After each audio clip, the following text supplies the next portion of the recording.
그럼 오늘 대책이 시작하도록 하겠습니다.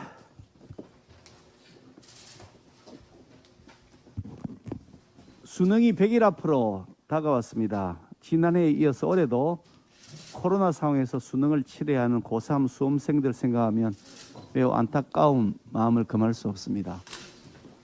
그나마 다행인 것은 고3 수험생의 90% 이상이 백신 1차 접종을 마쳤고 어제부터 2차 접종이 시작될 것이라고 하는 소식입니다.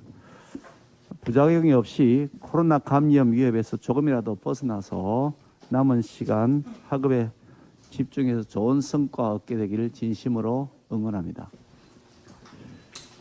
코로나 4차 대유행의 기세가 무섭습니다.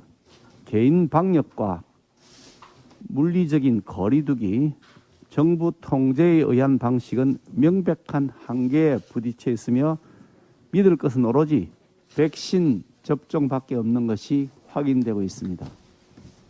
그런데 이번 달에 들어오기로 했던 모더나 백신 850만 회분 중에서 절반도 채 들어오지 못해서 2차 접종 간격이 4주에서 6주로 2주, 2주 늘어났다는 것입니다.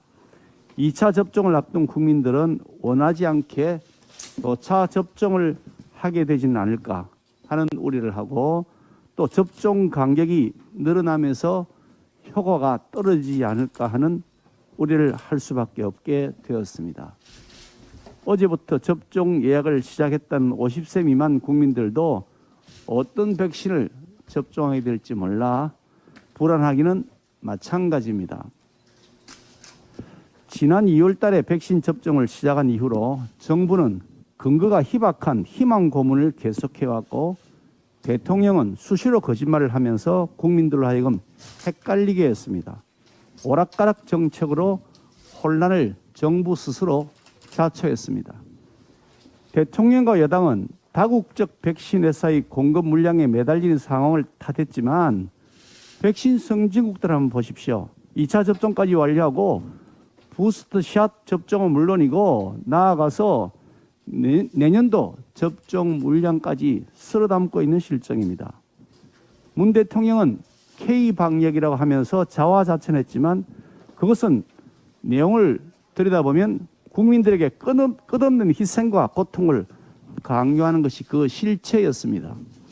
알고 보니까 우리나라는 OECD 38개 국가 중에서 백신 접종률이 꼴찌입니다.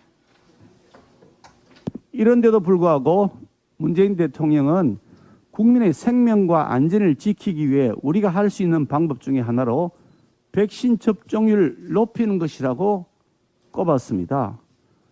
참으로 어이가 없는 발언입니다. K방역 자화자찬과 마찬가지로 정부 무능에 대한 반성과 사과는 없고 마치 강 건너 불 구경하는 것처럼 이상한 말씀을 하고 있습니다. 정말 몰라서 그러시는 겁니까? 아니면 알면서도 국민들을 가스라이팅 하시는 것입니까? 정부 무능과 실패에 대한 반성 없이 제대로 된 정책이 집행될 수가 없습니다. 문재인 대통령은 뜬금없는 소리 제발 이제 그만하시고 백신 확보 실패 이제라도 국민 앞에 정중하게 사죄하시고 청와대 방역기획관 기모란을 비롯하여 책임자들에 대한 즉각적인 경질을 실시할 것을 다시 한번 강력하게 촉구합니다. 제2의 김어준이 방송계의 전면에 등장했습니다. 상식을 가진 일반 국민들과 야당의 반대에도 불구하고 정연주 전 KBS 사장이 기어이 제5기 방송통신심의위원회 위원장 자리에 눌러앉았습니다. 문재인 대통령의 불통과 독선을 다시 한번 확인시켜주고 있는 것입니다. 정연주 위원장이 노무현 정권 때부터 보여준 정치적 편향성과 정권에 대한 맹목적 충성에 비추어 보건대 그가 앞으로 어떤 일을 할지는 너무나 뻔합니다. 정연주 위원장은 밖으로부터의 어떤 압력도 막아내겠다고 말했다고 합니다. 그야말로 말장난입니다. 문재인 정권과 민주당은 정년주에게 있어서 내 편에 속하는 사람들이지 결코 밖의 범주에 들지 않을 것이라는 것을 너무나 잘 알고 있기 때문입니다. 정권의 비판적인 진영으로부터 어떤 항의가 있든지 그에 불구하고 정권 편향적이고 불공정한 방심위 운영을 하겠다는 노골적인 선언으로 보입니다. 정년주 방심위원장의 존재 자체가 불공정과 편향성입니다. 정년주 방심위원장의 임명 자체가 언론에 대한 부당한 압력 그 자체입니다. 오늘 민주당은 문체위 전체 회의를 열고 언론중재법을 처리하겠다고 예고하고 있습니다. 자신들의 입맛에 맞는 방심위원장을 만들었으니까 언론중재법으로 물샐 틈 없이 언론에 재갈 물리겠다고 하는 심산을 노골적으로 드러내고 있는 것입니다. 욕심이 과하면 화가 된다는 말이 있습니다. 방심위의 공정성과 중립성을 무시한 방심위원장 인선, 그리고 유신 정권 때에도 그 유례를 찾을 수 없는 언론 통제 시도, 결국 이 정권에게 화로 돌아갈 것임을 엄중하게 경고합니다.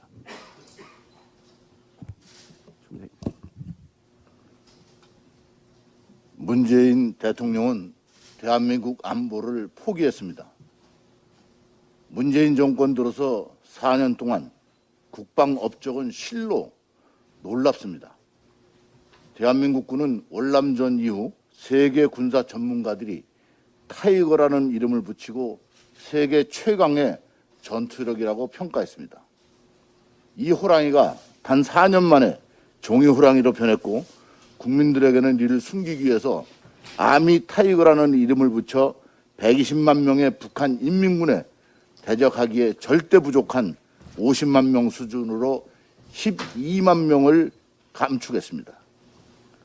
또한 보름여 전에 국방부 수감시설에서 불행한 일이 발생한 근무지원단 단장은 현역의 군인의 자리를 민간인으로 교체하여 군의 지휘 능력을 약화시키는 등 현역 군인 자리를 민간인으로 대체하여 군 전체의 기강을 근본부터 흔들었습니다.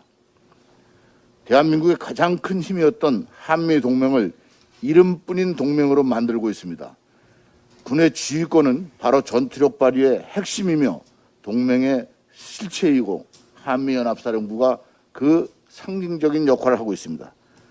그러나 이 한미연합사령부를 해체하기 위한 전작권 전환이 준비되지도 않았고 여건도 형성되지 않았지만 지휘봉을 빼앗으려고 온갖 압박을 가하였으며 이제는 연합훈련마저도 실제 야외 훈련을 생략한 채 컴퓨터 게임만 하는 훈련 흉내 내기로 약화시키고 허수아비로 만들고 있습니다.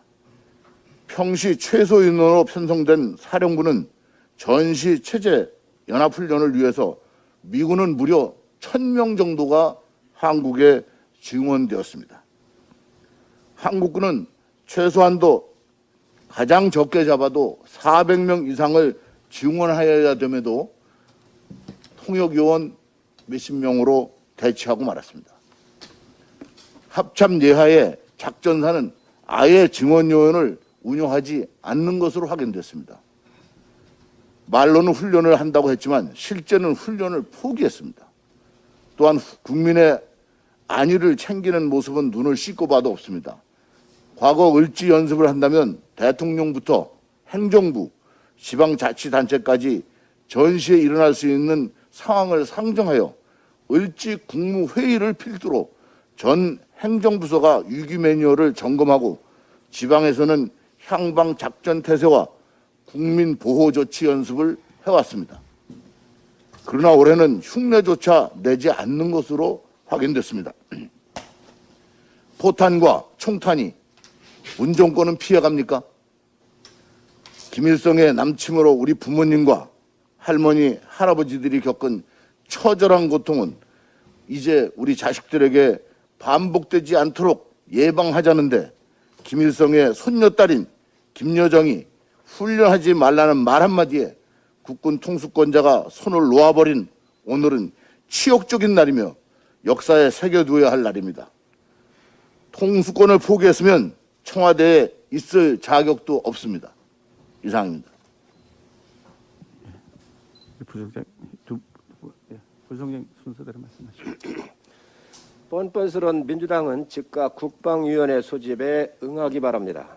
틈만 나면 야당을 협박하고 자기들 정권 유지에 필요한 법안들을 통과시키기 위해 일하는 국회, 상시 국회를 운운하며 온갖 뻔뻔함을 드러냈었던 정당이 민주당입니다. 그러나 지금 민주당은 한미연합훈련과 관련된 국방위원회 개최를 거부하고 있습니다. 지금 실시되는 한미훈련은 이름만 훈련일 뿐 있으나 마나한 훈련이 되고 있고, 우리보다 코로나 상황이 훨씬 심각한 미군은 참여 인원을 과거에 비해 줄이지도 않았는데 우리 군만 방역 수칙을 핑계 삼아 인원을 최소화하고 있습니다. 인원 축소를 통해서 북한 비위 맞추기에 급급하고 있다고 보여집니다. 평시 훈련은 국민의 생명과 재산을 지키기 위한 군의 최소한의 의무입니다. 언론 보도에 따르면 이 훈련조차도 전작권 환수를 위해 필요하다며 북에게 사전 협의를 했다고 합니다. 이것이 상식입니까? 전쟁도 적과 협의해서 합니까? 북이 핵 개발하면서 대한민국 정부와 한번 상의한 적이 있습니까? 여당 의원들 74명이 훈련 연기를 주장하며 김여정의 하명에 화답하는 이 굴욕적인 상황에서 왜 민주당은 국방위 소집을 안 하는 것입니까? 한미동맹은 국가안보의 기둥입니다.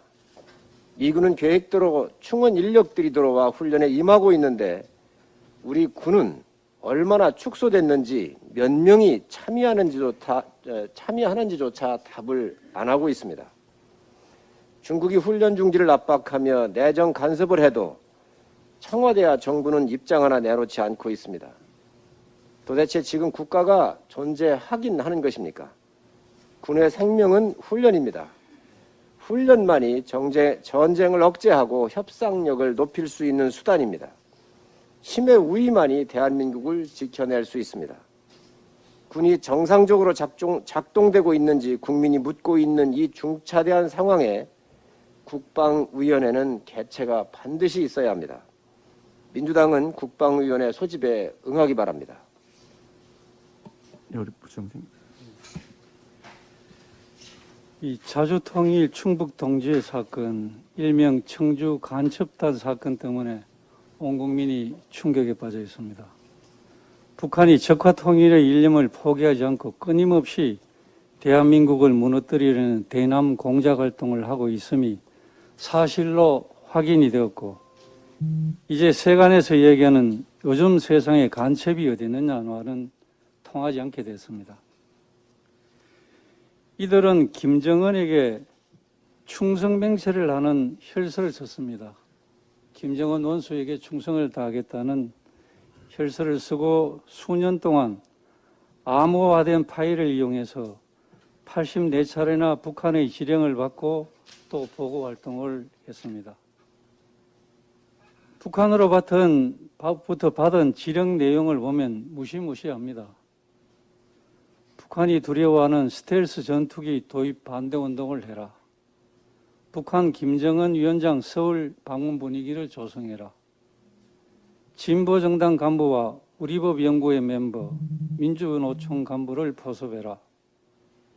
반미 감정을 확산하고 반일 민심을 이용해서 한미일 동맹 파열을 위한 실전 활동을 전개해라.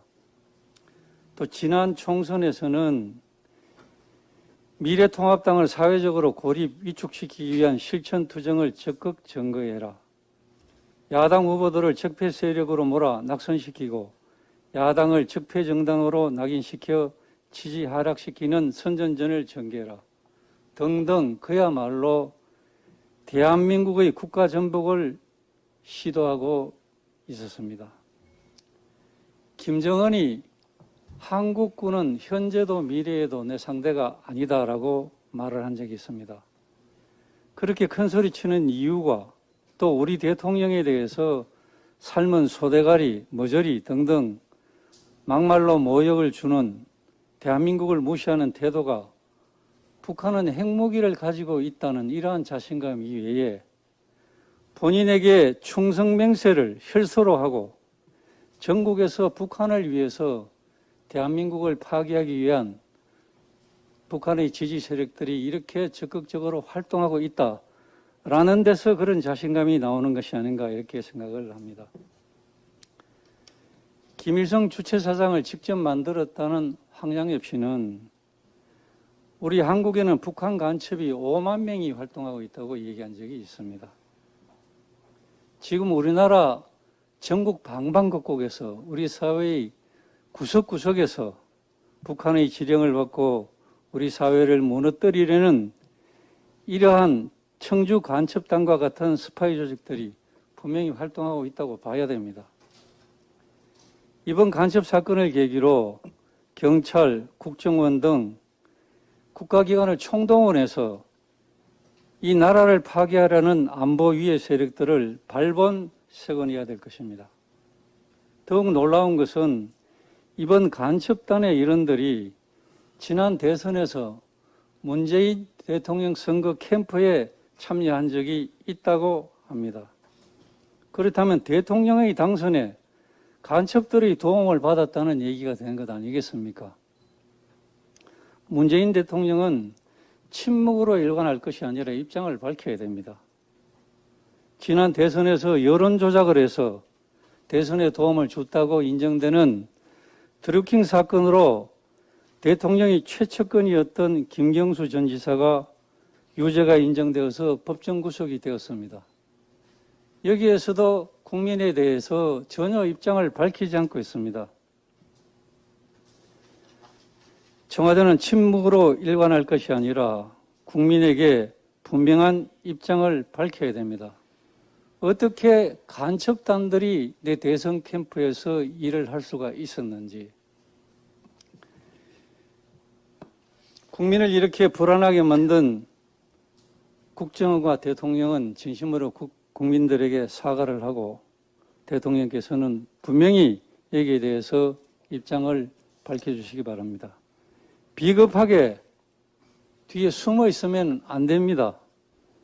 책임져야 할 일이 생기면 침묵으로 일관하고 그 책임을 다른 사람에게 밀고, 특히 국민에 대해서도 그 책임이 있다고 국민에게 책임을 씌우고, 자랑할 일이 생기면 본인이 나서서 본인의 공인양 생색을 내는 그런 태도는 정말 바람직하지 못한 리더십입니다. 대통령께서는 분명히 입장을 밝혀주시기 바랍니다. 이상입니다. 말씀할 분 이달권 간사님. 조금 전에 원내대표께서도 말씀을 하셨습니다마는 문체위에서 지금 아주 심각한 법안이 하나 논의되고 있습니다. 여러분 아시는 바와 같이 언론중재법입니다. 그런데 이거는 지금 논의되고 있는 것은 언론중재보다는 언론기관 전체에 대한 규제를 시도하는 그런 내용이 되겠습니다. 간략하게 말씀드리면은 언론이 허위 조작으로 보도를 했을 때 그 언론사에 대해서 기초액의 5배에 상당하는 징벌적 손해배상제도를 도입한다. 두 번째는 주로 인터넷과 관련됐습니다만은 즉시적으로 어떤 기사가 자기가 볼 때 허위라고 생각할 때는 열람을 차단하는 청구권을 신설한다. 뭐 이런 내용이 되겠습니다. 그것보다 더 심각한 것 중에 하나는 고의 중과실을 소송을 제기하는 사람이 입증하지 않고 언론사에서 입증하는 식으로, 그러니까 입증 책임을 전환시키는 그런 내용입니다. 그래서 이 내용에 부수해서 여러 가지 규제법이 있습니다. 규제 조항이 있습니다만은 저희들은 원천적으로 이 징벌적 손해배상 제도를 반대하고 열람 차단 청구권 신설을 반대하는 그런 입장을 가지고 있습니다. 그러니까 법의 핵심에 대해서는 동의할 수 없는 그런 상황에 있습니다. 이게 이제 몇 달을 묵혀오다가 지난 7월 27일에 문체위 법안 소위가 열렸는데 그때 법안 소위 의결 과정에서 여당이 많은 하자를 가지는 그런 의결을 했습니다. 그래서 저희들은 절차상으로 지금 문제가 있다는 거, 그리고 둘째, 지금 각 언론 기관이나 조직에서 협회에서 이 법이 위헌적 독소 조항을 가지고 있고 언론을 상당히 재갈 물리는 법이다 해서 반대 혹은 서명운동을 하고 있습니다. 신문협회, 기자협회, 여기자협회, 신문방송 편집인협회, 인터넷협회, 언론노조, PD협회, 언론기획심의연대까지 나와서 전부 다 이게 부당함을 이야기하고 있는데 지금 여당으로서는 이 상임위 중심주의로 이 문제를 처리하지 않고 여당 안에 있는 미디어 개혁특위라는 것을 만들어가지고 자기들 말로는 10회 정도의 회의를 했다는 겁니다. 하고 이 상임위원회에 있는 사람을 거의 하소연이나 대리인 쓰듯이 가지고 법안을 밀어붙이고 있는 그런 상황입니다. 그래서 오늘 전체 회의가 열리는데 저희들은 강력하게 이 법의 내용에 대해서 반대를 하고 저희들이 마련하고 있는 대안도 제시하면서 부당함을 알리겠습니다. 그리고 이 부분에 대해서는 가능하면은 여야가 합의할 수 있는 안을 만들 때까지 일종의 투쟁을 하는 그런 단계에 와 있습니다. 저희들이 볼 때는 이렇게 급히 밀어붙이는 것은 진정하게 언론을 통한 국민의 권리 신장이라는 그런 목표보다는 대선을 염두에 둔 선거용 언론규제법이다 이렇게 보고 있기 때문에 상당히 엄정하게 대처하도록 노력하겠습니다. 이상입니다. 예, 오늘 그 문책에서 언론 재갈물리기법이 통과되지 않도록 최대한 적극적으로 방어해 주시길 부탁드리겠습니다. 네, 최대한 노력을 다하고 노련한 지혜를 한번 가동을 해보겠습니다. 감사합니다. 자, 그럼 이쪽으로 가고 이미자 간사님, 그다음 박승juk 간사님 순서로 가겠습니다.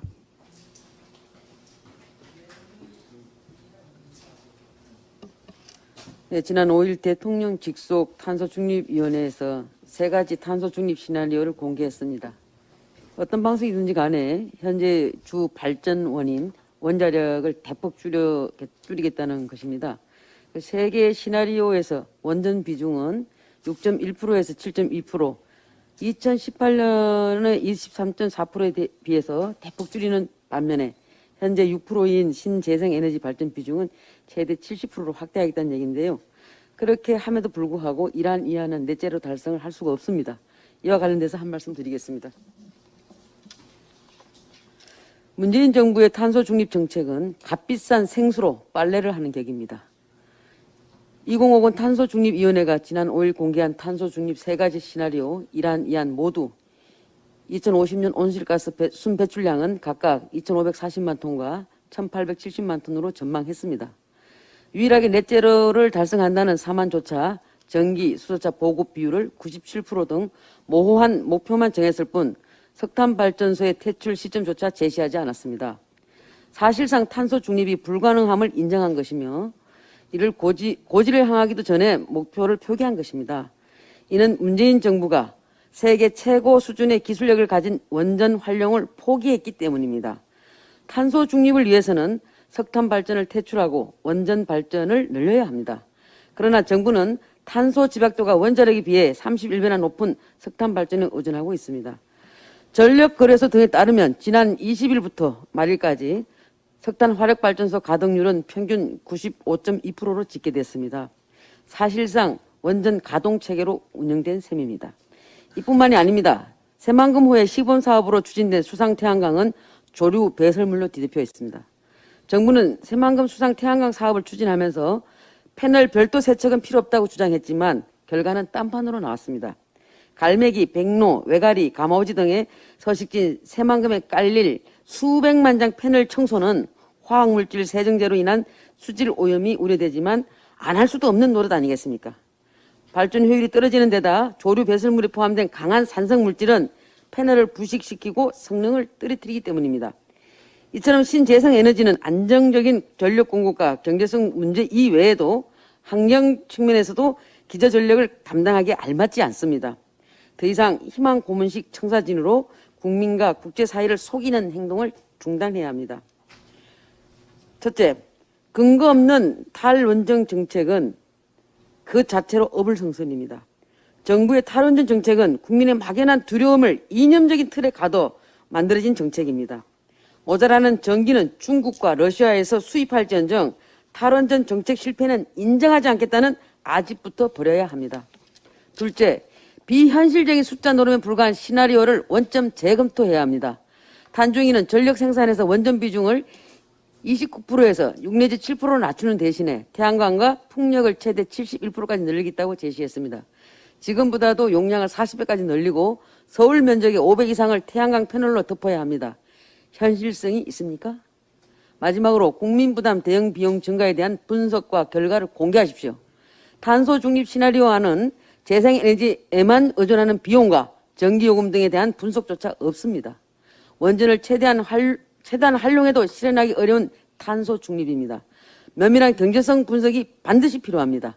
이상입니다. 지극히 타당하신 말씀이십니다. 우리 박성국 간사님. 예, 가방이 간사 박성중 의원입니다. 원내대표께서 이야기를 하셨습니다마는 오늘은 국민 여론을 무시한 정현주 전 KBS 사장의 방심위 선출 강행, 그리고 대한민국 방송의 품격을 떨어뜨린 MBC의 공공성 문제를 제기하겠습니다. 어제 정현주 위원장을 비롯해서 김유진 민주언론시민연합 민언련이라 줄이겠습니다. 민언련 이사, 그리고 민언련 출신의 정민영 법무법인 덕수 변호사 등 9명으로 5기 방심위원이 꾸려졌습니다. 여권의 대표적 편향 인사인 정현주 전 사장이 방심위원장에 선출되어 내년 대통령 선거를 앞두고 방송과 인터넷을 완전히 장악하려는 청와대의 속셈이 사실로 드러났습니다. 여기에 한술 더 떠서 이제는 방심위 사무총장까지 친여 성향인 민언련 출신의 김은경 전 공동대표가 거론되고 있으니까 개탄을 금할 수가 없습니다. 현재 민언련 출신의 정민영 변호사, 김유진 전 민언련 이사가 방심위원회에 선임되어 있는데 여기에 사무총장까지 민언련으로 채워진다니 방심위에 더 이상 공정성을 바랄 수 없는 지경에 이르고 있습니다. 앞으로 방심위 운영은 지금까지 민언련이 했던 행태를 보면 불보듯 뻔합니다. 민언련은 그동안 자신의 성향과 다르다는 이유로 특정 매체들만 집중 공격하고 또 이들의 일처리를 문제 삼으며 방심위를 괴롭혀 왔습니다.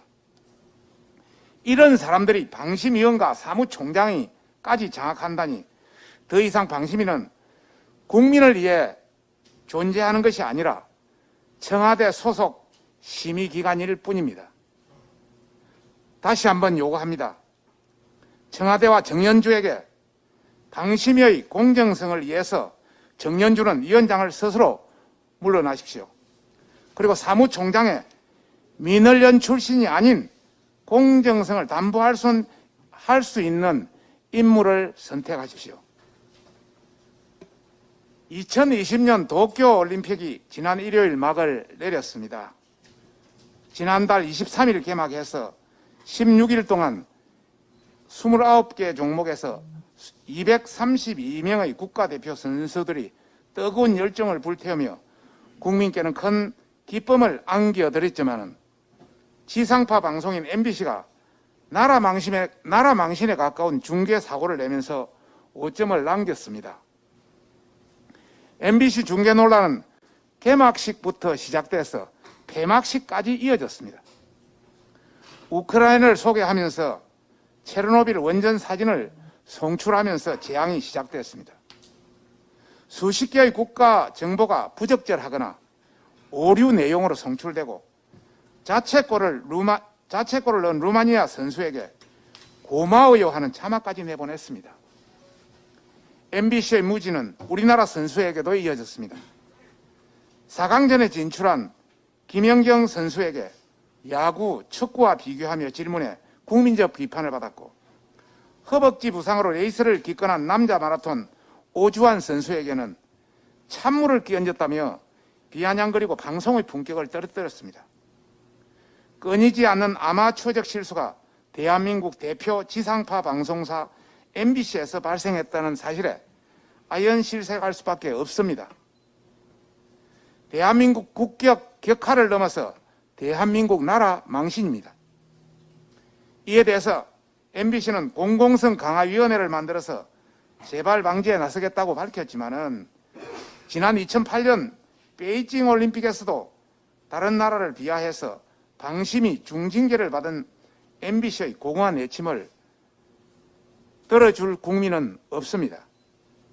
대한민국 국가 대표 선수들의 투지는 스포츠 정신이 무엇인지 여실히 보여주었습니다.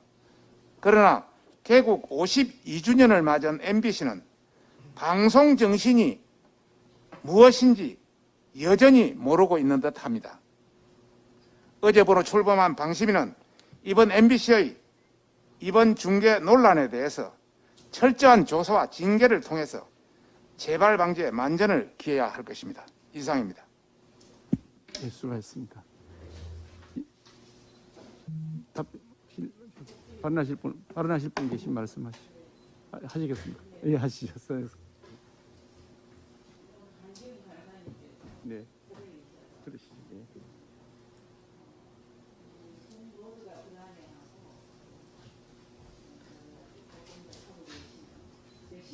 해서 말씀드리겠습니다. 지금 백신이 7월분이 지금 모더나가 한 650만 회분이 덜 들어왔고 8월분 또한 도입 물량에서 반밖에 안 들어온다는 이런 불안한 지금 형국에 놓여 있습니다. 그리고 이미 돌파 감염이 1,100명을 넘어섰고 또 델타 플러스 변이 바이러스도 또 저희를 위협하고 있고 변이종의 음습 우려는 날로 커지고 있습니다. 그리고 이미 백신 접종에 성공한 나라들은 부스터샷이 현실화되고 있습니다.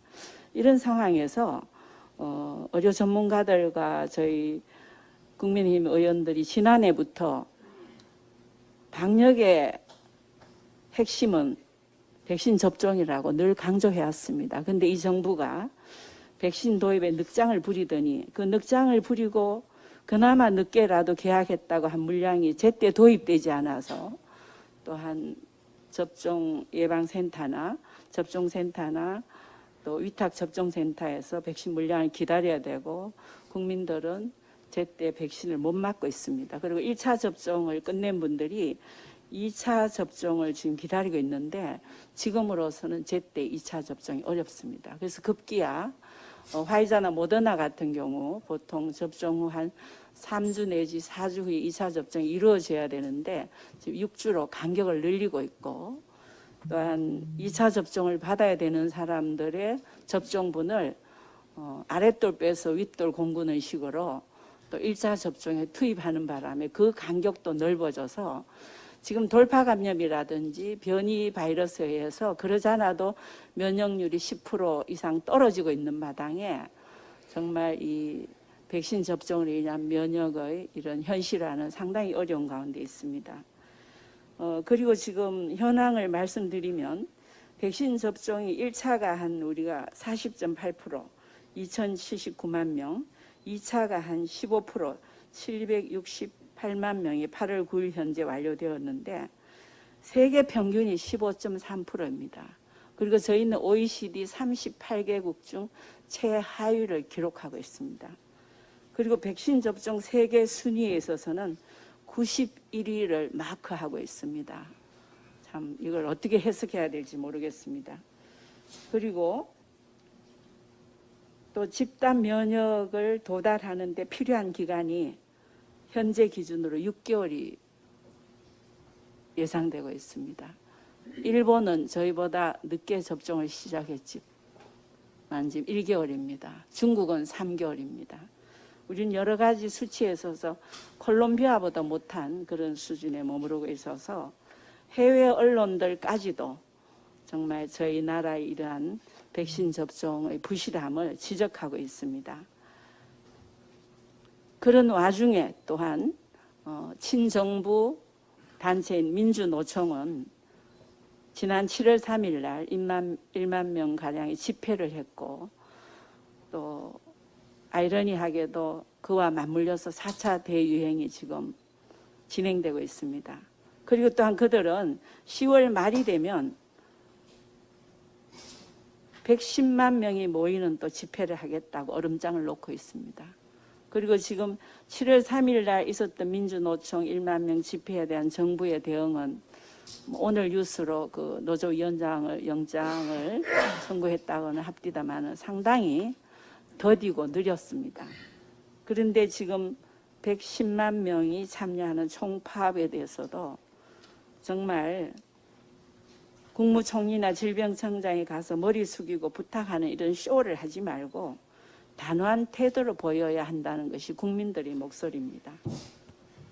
우리가 기억하지만 지난해 8.15 집회 때와의 형평성, 그때는 방역 단계가 훨씬 낮았습니다.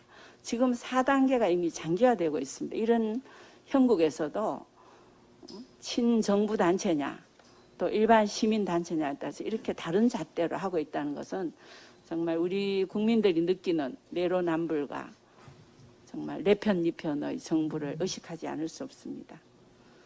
그리고 백신 접종이 이렇게 늦어지는 데 대해서 정말 우리보다 뒤처졌던 뉴질랜드하고 호주가 접종 완료율이 열심히 노력해서 16%, 17%로 올라갔지만 그 나라의 총리께서는 국민들 앞에 사과했습니다. 백신 접종이 늦어지고 접종률이 낮은 것은 오롯이 본인의 책임이라 하시면서 국민에게 공개 사과했습니다. 백신 프로그램에 대한 책임은 내가 지고 우리가 겪는 어려움에 대한 책임도 내가 지겠다고. 우리는 언제 이러한 최고 지도자의 모습을 볼 수 있을까요? 우리가 늘상 보아온 것은 백신 접종이나 사회 불안이 고조될 때는 대통령의 얼굴은 보이지 않습니다. 그러나 그것이 국민들의 노력과 약간의 호전 기세가 보이면 대통령이 나타나십니다. 언제까지 이런 모습을 우리가 반복해야 해서 봐야 될지 정말 한탄스럽습니다. 네. 그래서 해외 언론들도 또 우리 전문가 교수님들도 책임자들이 외교력을 발휘해서 화이자 모더나 백신을 끌어모아야 된다고 강조하고 있습니다. 그리고 국내 백신 개발을 어떤 이런 국면 전환으로 자꾸 화제를 꺼내지 말고 국내 백신 개발은 꾸준히 해야 되고요. 그것과 별개로 내년용 백신 물량도 부지런히 확보해야 된다는 게 전문가들의 의견입니다. 그래서 우리 당 국민의힘 의원 지난번에 박진 의원님과 최영도 의원님이 자비로 미국에까지 가셔서 한미 글로벌 스와프 백신을 이렇게 노력하고 오셨는데 여야를 떠나서 그렇게 노력하는 그러한 우리 범정부적인 그런 노력이 절실하다고 생각합니다. 이상입니다. 네. 예, 우리 다음 조민희 의원님 말씀하실. 예. 앞에서 백신에 대해서 우리 원내대표님 서정숙 의원님께서 아주 길게 설명을 하셨는데 제가 요약해서 잠깐 말씀을 드리겠습니다. 정부의 백신 실패, 무능 대응, 환상 속 허언들을 보고 있자니 마치 21세기판 안데르센 동화 벌거벗은 임금님이 대한민국 청와대에서 벌어지고 있는 것 같습니다. 지금 현실이 어떻습니까? 문재인 대통령이 그렇게 온갖 곳에 자랑했던 모더나 백신, 올해 수급량 반토막 이하로 줄었습니다.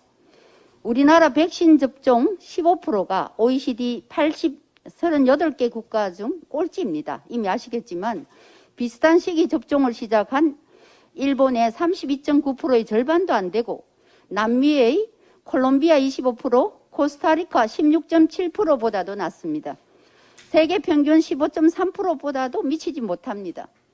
평균도 못하는 F학점, 낙제 정부가 뻔뻔하면 세계 최고입니다. 문재인 대통령은 어제 청와대 수석보좌관 회의에서 백신 도입약 반토막에 대한 사과나 유감 표명도 없이 반드시 백신 접종 목표 달성 앞당기겠다. 꼭 근거 없는 허언을 추가하더니 접종 속도를 높이라고만 지시했습니다. 대체 대통령이 보는 현실과 국민들이 고통을 감수해야 하는 현실, 왜 이렇게 다른 겁니까? 결국 백신을 못 구한 건 정부인데 책임은 또다시 국민들 몫입니다. 모더나 화이자 백신의 접종 간격을 기존 3, 4주에서 6주로 마음대로 늘리겠답니다. 미국 질병통제예방센터는 화이자 3주, 모더나 4주를 권고하고 있는데 우리만 6주 간격으로 접종해도 괜찮다는 과학적 근거는 무엇입니까? 정부에 강력히 촉구합니다. 첫째, 이제라도 백신 확보 상황을 국민들에게 상세히 공개하십시오. 둘째, 백신 접종 간격에 대한 과학적 근거를 제시하십시오. 이상입니다. 예, 그래서 김정재 간사님, 태영호 간사님, 태영호 의원님, 김정재 그리고 홍수경 부의장 순서를 하겠습니다.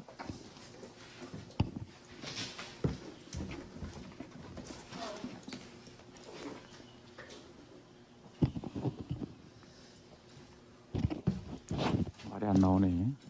나옵니다. 예. 문재인 정부는 김정은 남매의 오만무리한 하명을 물거품으로 만들어야 한다라는 주제로 한 말씀 드리겠습니다. 오늘 아침 방금 김여정이 김정은의 위임을 받았다며 한미연합훈련에 대해 남선 당국자들의 배신적인 처사에 강한 유감을 표한다는 담화를 발표했습니다. 김여정의 이러한 오만한 행태를 통해 물리적인 통신선을 연결한 것뿐인 남북 연락선 복원에 대해 마치 큰 은혜라도 입은 듯 장밋빛 환상에 사로잡혀 대북 지원 긴급 승인, 비대면 화상대화 준비, 남북 정상회담과 더 나아가 2022년 베이징 올림픽 즈음 정상회담까지 띄웠던 정부와 여당의 행태가 얼마나 어리석었는가를 국민들은 다시금 절감하고 있습니다. 지금 국민들은 오늘 아침 김여정으로부터 배신적 처사라는 막말까지 듣고 있는 문정부를 바라보면서 어떻게 국격이 이 지경에 이르렀는가고 안타까워하고 있습니다.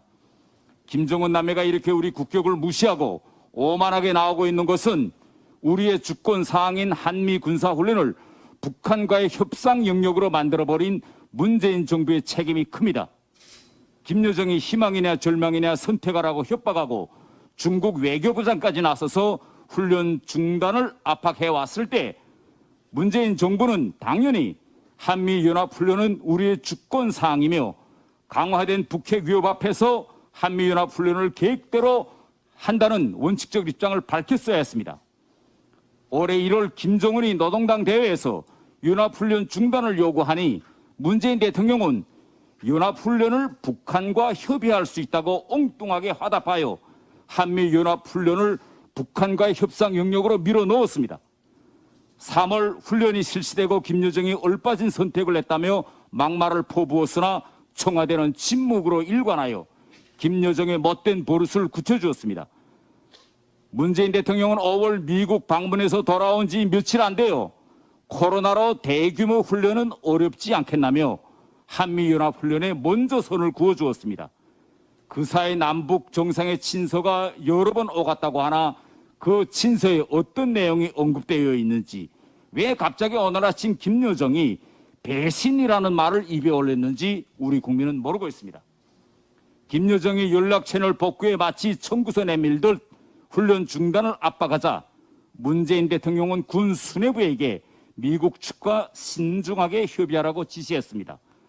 오늘 아침 한 진보 언론의 칼럼은 군 통수권자가 정무적 판단을 한 후 군부의 군사적 판단을 요구해야 함에도 불구하고 군 통수권자가 정무적 결정에 따른 부담을 국방장관에게 지었다면서 문재인 대통령의 처사를 비겁하다고 비판했습니다. 대통령이 이런 모습을 보이니 청해부대 집단 감염 사태 때에는 책임을 피하던 질병관리청이 갑자기 돌파 감염 우려를 내세우면서 코로나19 방역 조치를 한미연합훈련에 적용하겠다고 나섰습니다. 여당 국회의원 74명이 군사훈련을 하지 말자고 연장판에 서명하여 연판장에 서명하여 연합훈련이 한반도의 긴장을 조성한다는 북한의 논리에 손을 들어주었습니다. 결국 이번 훈련은 전투 참모단의 중원 인력을 편성하지 않는 등 전반기 훈련 때보다 대폭 쪼그라든 것으로 전해졌습니다. 군 내부에서는 이럴 바에는 안 하지 않는 게 낫지 않냐는 이야기까지 나온다고 합니다. 그럼에도 불구하고 김여정은 오늘 아침 한미연합훈련에 대해 반드시 대가를 치르게 될 자멸적인 행동이라고 위협했습니다. 지금 국민들은 북한 앞에만 서면 작아지는 문 정부를 바라보며 불안해하고 있습니다. 문재인 대통령은 이제라도 점점 행포해지는 김정은 남매에게 우리 군과 국민들의 평화 애호적인 노력을 그 어떤 나약성으로 오판하고 도발로 나온다면 김정은 남매가 반드시 대가를 치르게 될 것이라는 강경한 입장을 밝혀야 합니다. 그것이 한반도에서 영구적인 평화를 보장하고 우리 국민의 생명과 안전을 지키는 길입니다. 이상입니다. 예, 다음 정숙도 부의장님 하시고 김정기 의원님 그다음 앞에 먼저 보이시니까. 예. 문재인 정부가 과연 우리 민생을 챙기는 정부입니까? 민생을 파탄내는 정부입니까? 예, 문재인 정부 들어서 소주성을 한다고 하면서 결과적으로 최저임금 올려서 중소자영업자, 소상공인, 중소기업 힘들게 하고 결과적으로 비용 상승발 물가 상승을 시작시켰습니다. 그러더니 이제 주택 정책을 근본적으로 그야말로 다주택자들의 이런 책임, 또 주택을 구매하고자 하는 사람들의 주택 구매 수요를 투기라는 이름으로 단도질을 하면서 각종 세금을 때려대더니 결과적으로 집값 폭등, 전월세 폭등을 초래했습니다. 오늘 어제죠, 그 민주당에서 임대주택, 민간 임대주택 사업자 제도, 비아파트에 대해서도 전면 폐지하겠다고 했다가 시장의 현실에 부대끼고는 다시 처리한다는 발표가 있었습니다. 여기서 그쳐서는 안 됩니다. 아파트에 대한 민간 임대주택 사업자 제도도 적절히 세금 관리만 잘하면 민간에서 충분히 값싸고 안정적인 임대주택 공급할 수 있는 충분한 좋은 제도입니다.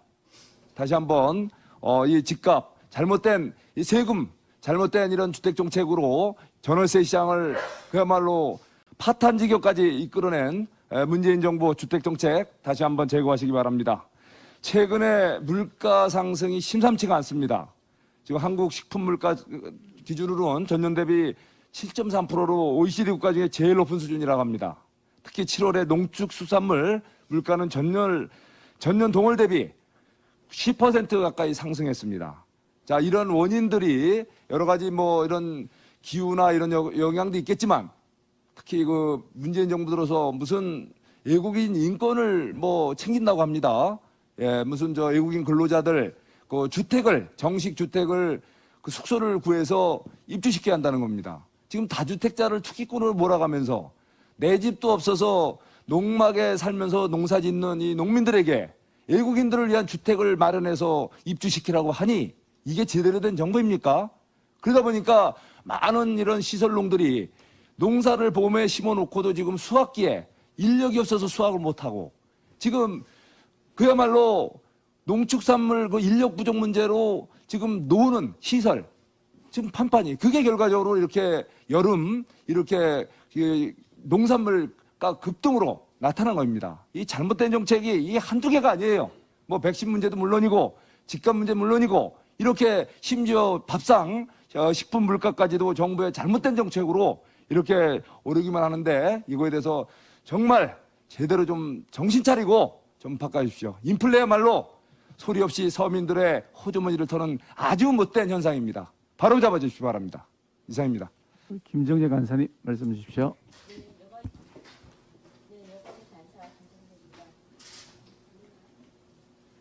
박원순 전 시장의 성추행을 부인하는 마이크 안 들어옵니다.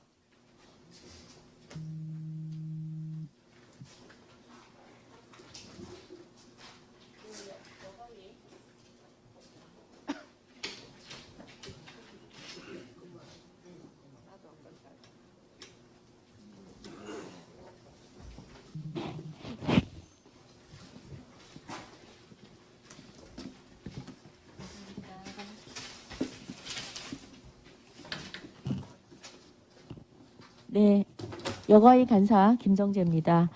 박원순 전 시장의 성추행을 부인하는 박원순 유족에 대해서 한 말씀 드리겠습니다. 박원순 전 시장은 파렴치한 성범죄를 저지르고 법의 심판과 피해자의 사과를 받을 권리마저 죽음으로 회피한 인물입니다. 그런데 최근 박원순 전 시장 유족 측이 성추행은 사실이 아니라며 사자 명예훼손 혐의로 어제 진중권 전 교수를 고소했다고 합니다. 앞서 박 전 시장이 성폭력을 저질렀다는 사실이 밝혀졌다고 보도한 모 언론사 기자를 같은 혐의로 고소하겠다고 밝힌 데 이은 것입니다. 뿐만 아니라 박 전 시장 유족 측은 성희롱 사실을 판단한 국가인권위원회의 결정을 취소해달라며 행정소송을 제기하기도 했습니다. 유족 측이 진중권 전 교수 등을 고소하겠다고 밝힌 논리는 박 전 시장은 성추행을 저지른 사실은 없으며 인권위가 조사한 것은 단지 성희롱에 대한 여부였다는 것입니다. 번지수를 잘못 찾아도 한참 잘못 찾았습니다. 박 전 시장의 성추행 사실은 이미 경찰, 검찰, 법원에 의해 밝혀졌고 인권위가 최종 결정한 것입니다. 그리고 인권위가 성추행이 아닌 성희롱에 대한 조사만 했다는 주장도 어불성설입니다. 인권위는 작년 7월 30일 박 전 시장에 대한 직권조사를 실시하면서 국가인권위원회법상 성희롱에는 위력에 의한 성추행, 성폭력, 강제추행, 성적 괴롭힘 등이 모두 포함된다고 이미 밝힌 바가 있습니다. 또한 올해 1월 25일 인권위의 직권조사 결과 발표 당시에도 결정문을 보면 네일아트한 손톱과 손을 만졌다 등 신체 접촉 사실을 분명히 적시했습니다. 인권위 관계자 역시 언론 인터뷰를 통해 법에 따라 성희롱이란 용어를 쓴 것이라며 성희롱 개념에 성추행이 포함된다고 밝힌 바 있습니다. 손바닥으로 하늘을 가릴 수는 없는 법입니다. 박 전 시장의 성추행 사실을 숨기고 싶어 인권위 결정문에 쓰인 단어가 성희롱이란 이유로 성추행은 없었고 성희롱만 조사했다는 주장은 박 전 시장의 성추행만큼이나 파렴치한 말장난에 불과합니다. 이번 유족 측의 고소는 역설적으로 박 전 시장을 2번 죽이는 결과로 돌아올 것입니다. 박 전 시장의 성추행 자체가 허위 사실이라고 고소를 했다고 하니 법원에서 성추행 사실에 대해 다시 한번 명확한 판결이 내려질 것입니다. 법원의 최종 판단으로 하루빨리 피해자의 원활한 사회 복귀가 이루어지길 기대합니다. 이상입니다. 네, 수고하셨습니다. 또 달리 공개 발언하실 분 있으시면 말씀 주시고요. 아니면 비공개로 전환하겠습니다.